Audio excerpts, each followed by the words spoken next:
Now, y'all, when we were in Vienna, we saw a group of Chinese people sitting in the press room, so we went up to them and asked, "Who are you and what are you doing here?" And it turned out they were from China's Hunan TV, who broadcast Eurovision live for the first time, both semifinals and the final, and their head of delegation told us they want to compete at Eurovision. She laid it out and said that the EBU has had discussions with them, and they haven't ruled it out. They haven't said it's going to happen either, but her idea is that China will first field a guest performer like Jessica Mauboy did for Australia, or rather Australia did with Jessica Mauboy a few years ago, 2014, and then they would eventually compete. Now, I was really surprised. There was stark reaction on our YouTube channel and our Facebook page and on our website, people against this idea. I'm curious what you think. Should China be allowed to field a contestant for Eurovision or a participating act? Denise.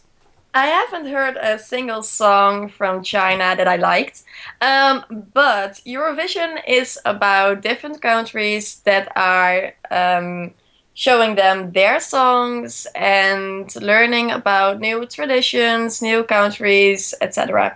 If a country as Australia can compete, why can't China compete?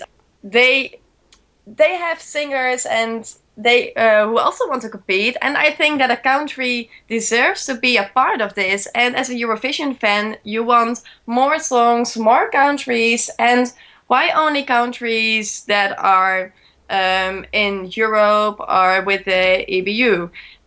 When there were 39 countries this year, everyone was like, "Oh my God, I want a new song. I want a 40th country."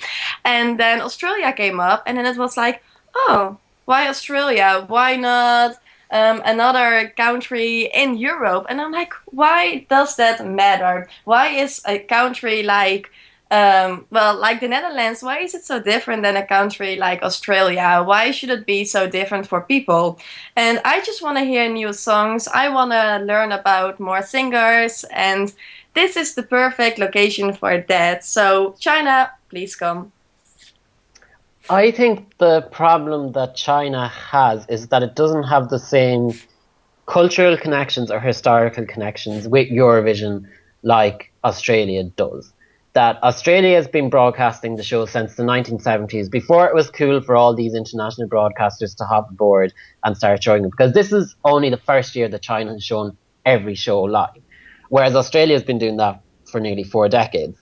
Then the other issue is that culturally, I think Europeans feel a bigger connection with Australia because there's so many Europeans that have immigrated over to Australia. Like, I know that there's a lot of Chinese have immigrated to Europe, but I don't think there's the same amount of Europeans then who have gone to China, so they don't have that connection culturally either. And then I think the problem that people are worried about is that if Australia, at the moment, Australia only have guest status, but then there's talk that Australia could come back. So then if China come in as a guest and then China decide, oh, well, Australia got permanent, we'll be permanent. And then next thing, America, Brazil, and it becomes World Vision. And like 40 countries is a lot. Next thing, if it's 60, 70, like it kind of loses control. I hope China doesn't come back next or come to contest next year. Maybe like they progress it 10 years and see if anyone really watches it in China, and maybe in some 70th anniversary or something. Because it was good that Australia came to the contest on 60th anniversary, and like some 57th contest, because it will be random.